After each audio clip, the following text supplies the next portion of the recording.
Hey, Miss Sandy here. Tomorrow's Independence Day, as I'm sure you well know. And perhaps you're having a barbecue or a party or something at your house, and you realize you don't have enough hot pads, or you just want a few more things out for decoration.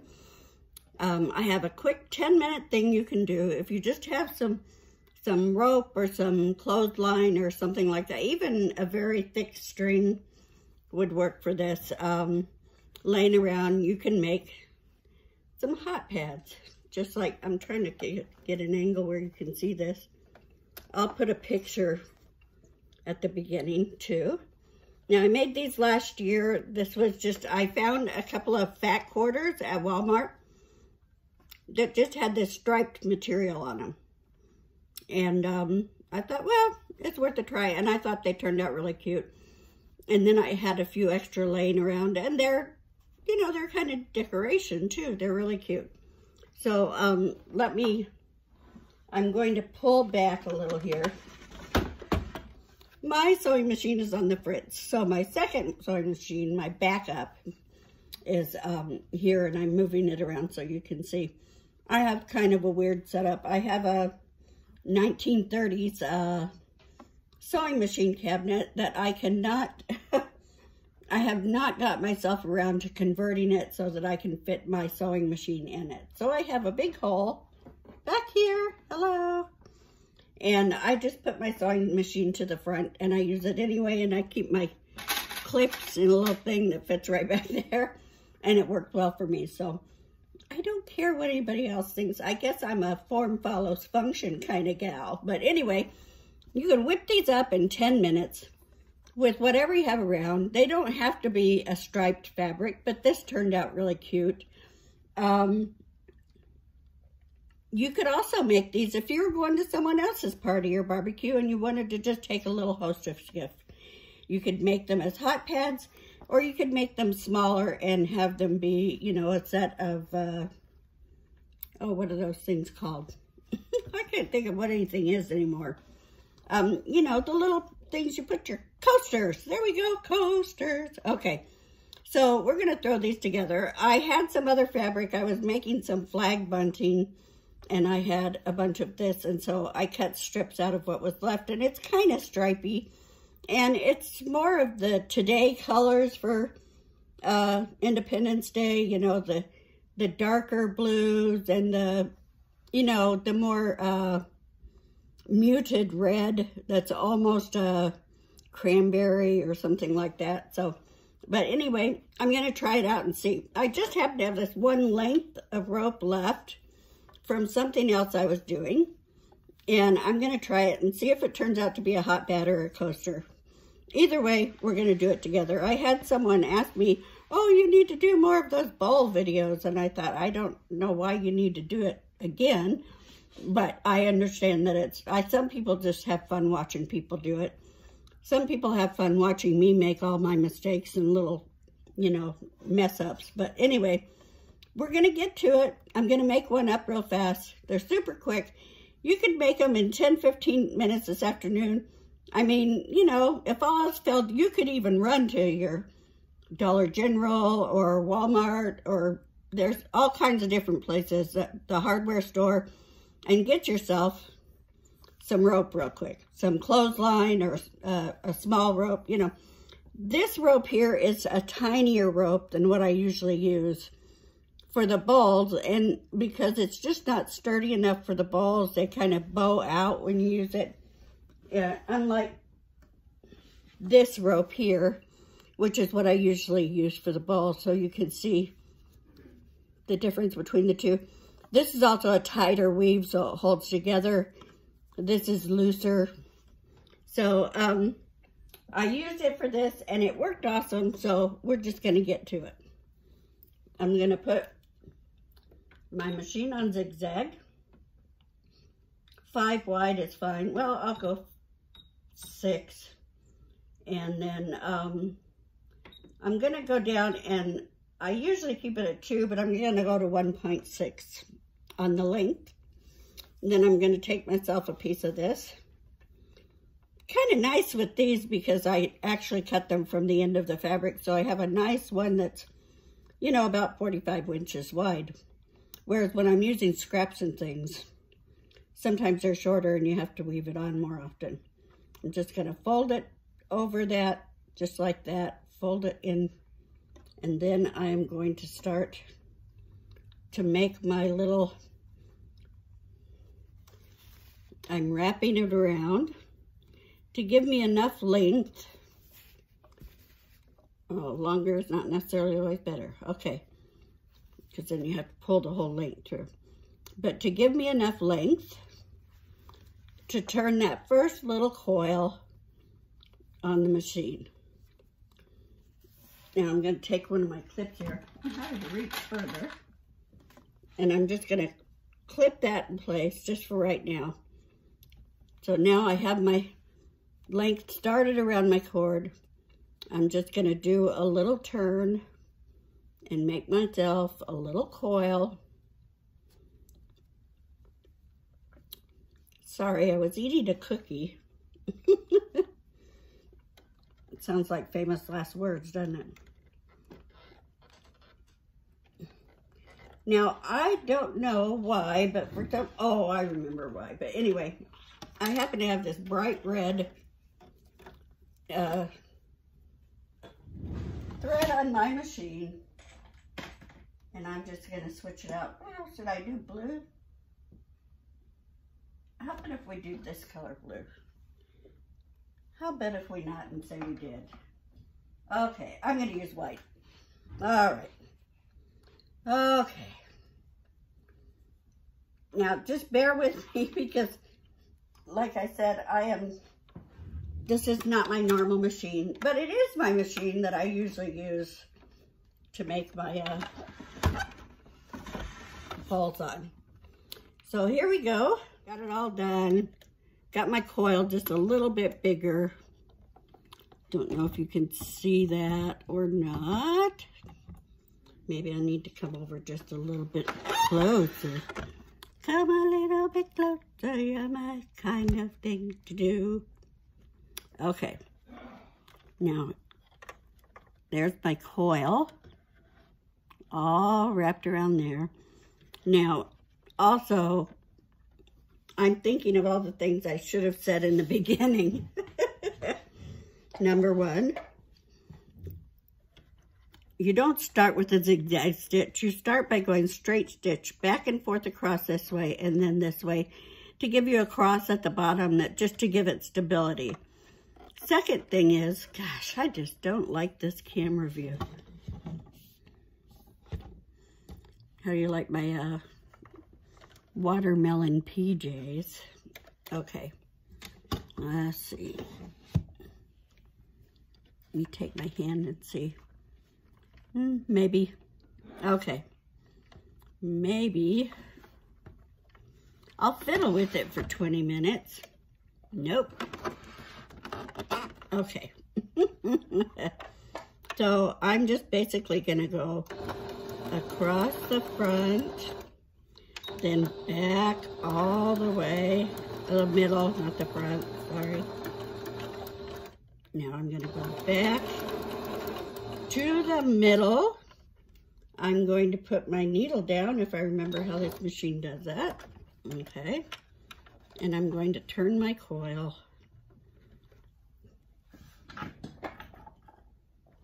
This is how not, this is how not to make one of these. No. I'm going to turn my coil so that I'm the other direction. Yay, Sandy. Okay, I'm going to put it down. I'm going to go forward. Get this little thread out of here.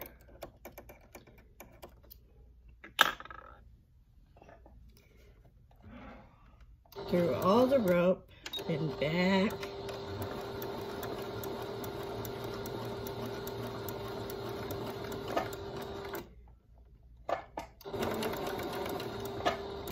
Okay, now I'm kind of at my starting point. I'm going to turn just a little more. I'm going to go to my zigzag stitch, And then I'm going to start going through the different, and I'm going to, of course, start turning it. In the beginning, it's a little hard to get it started. But once you get the beginning down, the rest is easier. Okay, so now I'm going around. I just really am not happy with how you see this. Just pull this way. See if that helps at all.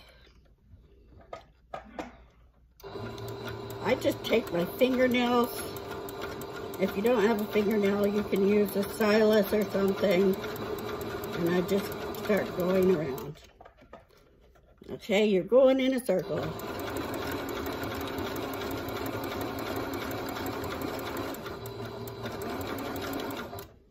Now, I've got the middle established pretty good. I think you're close enough. And so I can even, I'm going to just do a couple of stitches back. And I'm going to pull it out. I'm going to have to clip it. I'm so used to my other machine with the little goober that cuts it for me. Spoiled, spoiled, spoiled. Okay, so as you can see now, I've got it started. That's actually the bottom, but it doesn't, I guess it doesn't matter. I've got it started. You can barely see them, but there's my straight stitch going across, and there's one going this way. I've got the zigzag started. I'm gonna put it in my machine at the last place where the coil is still loose. If you could see right there, I'm gonna put it in there.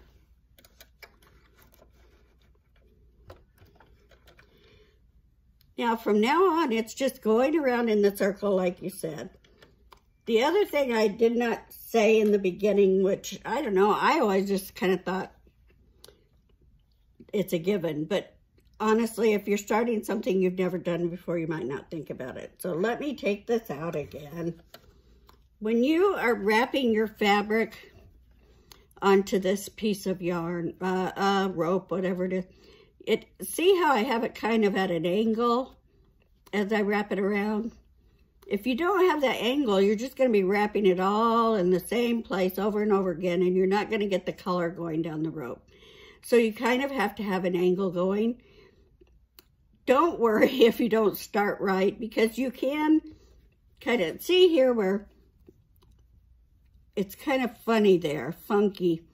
I can give it more of an angle and then pull it tight and just sew over if you get a fold in it. And then you'll be on track.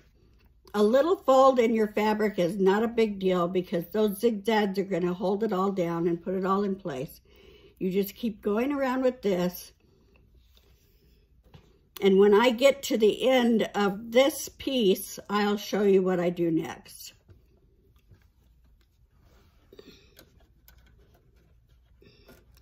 Dum-da-dum-da-dum. Okay. Find the foot pedal. I do not adapt very well. Okay, I'm going to do a little zigzag back, forward, and here we go.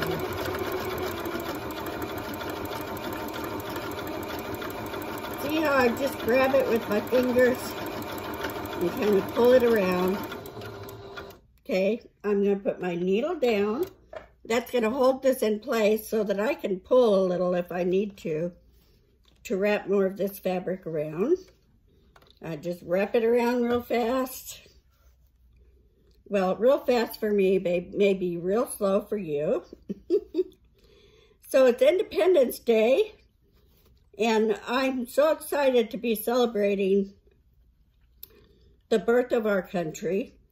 And we get to the point, we live in a country where so many generations have been in a position to pretty much say what they think, do what they want with their life, that we do not have in our DNA the understanding of what it means to not be free. And that's the danger. When you get to a point where you do not understand what it is to not be free, is when you begin to look at other things and say to yourself, well, that sounds like a good idea. That sounds like that would work. And then you, after you encourage it and become a part of it and empower it to happen, you realize how many freedoms you've actually given away. But anyway, I'm not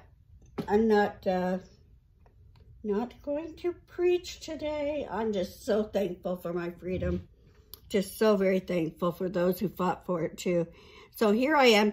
I just take a little bit of this glue right here, glue baste it. But honestly, you could just hold it with your fingers if you're more adept than I am. Get another piece of this fabric. Now, got the next piece of fabric, and I'm just going to put it on here right over the other one. See where the other one is? I used a little bit of glue to kind of hold it in place.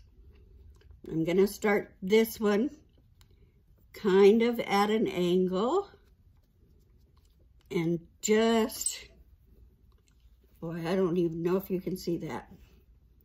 Start wrapping it again, just like that. Now, this is such a long piece of fabric.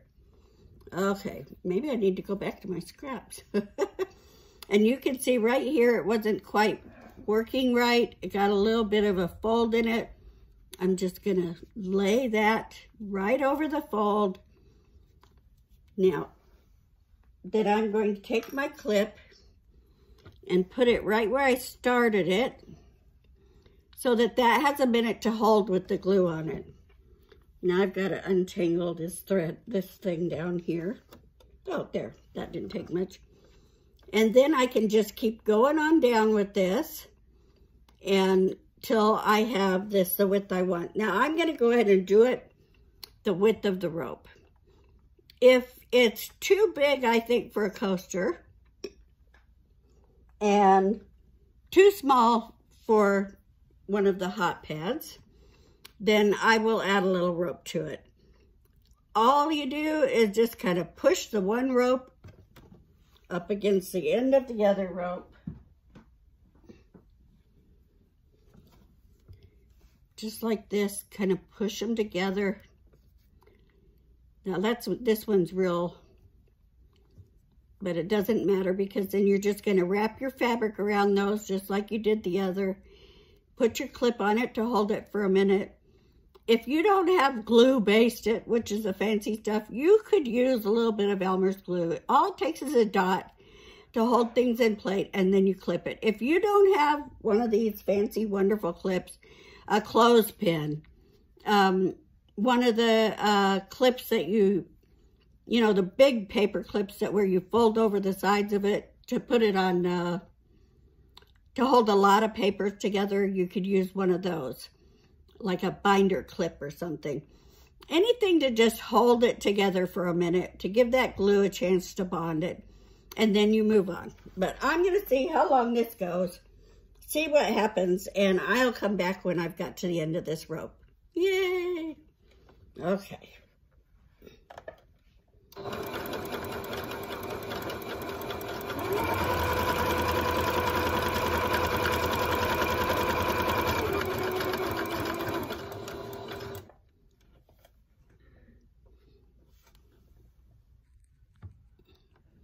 Okay, well, I'm almost done. It's a little bigger than a regular coaster. I'll show you in a minute in perspective, but it's a little smaller than a hot pad, and I'm not going to mess with it. So basically what you do when you get to the end is you give yourself a little extra, and you just kind of fold it over the end. See here how I have it? There's the end right there. I'm going to do it like that. Then I'm going to take it and fold this over, see, and then take this last little bit and wrap it back up the rope, okay, basically like that. Oh, it came undone. Oh, lots of mighty Sandy. Okay, so fold it over this way, and then start to wrap it back. Fiddle with it with your fingers like I'm doing until you get a satisfactory result. Okay. All right, so here I have it all rolled around. Now, see, it's not perfect, but I hate the word honestly, because I heard that if you say honestly, people think you're lying. But I say honestly all the time, and I mean honestly. So you can see that it did not turn out the way I wanted, so I'm going to wrap it again. I had it perfect before I showed you how I did it. Then when I showed you how I did it, it wasn't perfect anymore. All right, I'm going to wrap it back around.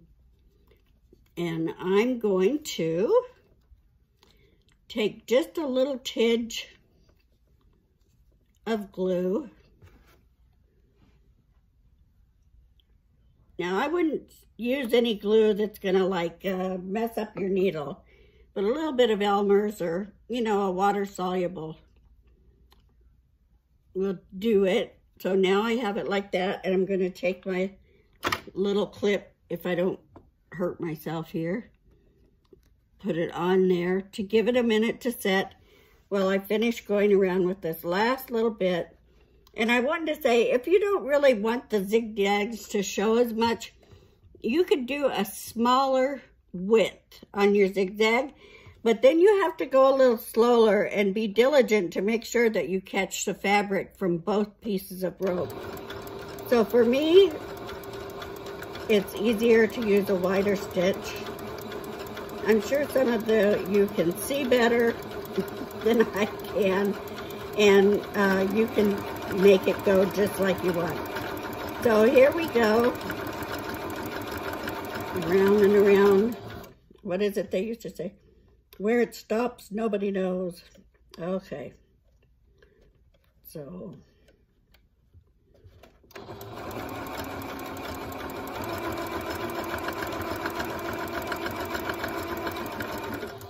Here I am at the end. I'm just going to push that down against it as tight as I can as I go around.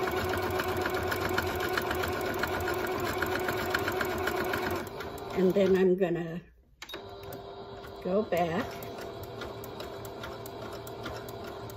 Okay, now I'm going to pull it out of the machine and give it a check. Do I need to fix anything? And I see I do need to fix something just a little bit. I don't know if you can see here, but it didn't quite fold over. So I'm just gonna fold that over. I'm going to make my stitch a little less wide, and then I'm going to put it on there, and I'm going to take all those spots where it needed to be folded over, and I'm going to put it so that I'm holding that right up against the machine, and I'm going to kind of do a zigzag off the edge to catch all of those folds that are not quite correct. And then I'm going to take this last fold where I missed it. I'll fold it up and over with my finger and then hold it in place with my stylus. And go around off the edge like I said before. Do a little back stitch there. And let's see what we've got. All right. Clipping threads. Now you can see I've got to clip a few threads there. Thread there. Do I see any other threads I need to clip? On the back I need to clip a thread.